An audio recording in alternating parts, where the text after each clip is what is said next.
एक दफ़ा का जिक्र है कि एक गांव में एक गरीब किसान रहता था। वह अपनी छोटी सी ज़मीन पर मेहनत से काम करता और सादा जीवन गुजारता था। किसान बहुत ईमानदार और नेक दिल था। जो कुछ भी उसके पास होता वह खुशी से दूसरों के साथ बांट लेता। एक दिन जब वह अपने खेत में काम कर रहा था तो उसे ज़मीन में एक थैली दबी हुई मिली। जब उसने थैली खोली तो हैरान रह गया, क्योंकि वह सोने के सिक्कों से भरी हुई थी। किसान हैरत ज़्यादा हुआ, मगर फौरन समझ गया कि ये सिक्के उसके नहीं हैं और उसका इन पर कोई हक नहीं बनता।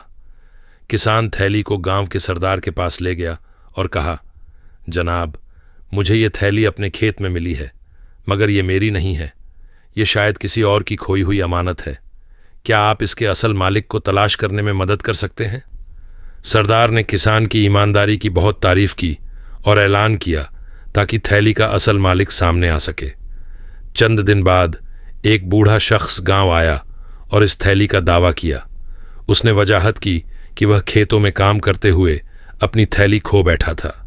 किसान की ईमानदारी देखकर बूढ़े शख्स ने उसे दुआएं दी और शुक्रिया के तौर पर कुछ सोने के सिक्के इनाम में दिए।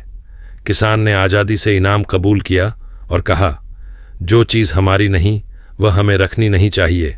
ईमानदारी से बढ़कर कोई चीज़ नहीं। किसान की ईमानदारी की खबर पूरे गांव में फैल गई और सब ने उसकी बहुत तारीफ की।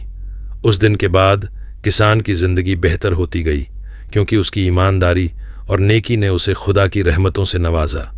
सबक: ईमानदारी और नेकी ज़िंदगी को खूबसूरत और कामयाब बनाती है। जो लोग दूसरों के हुकूक अदा करते हैं उन पर खुदा की बरकतें नाजिल होती हैं।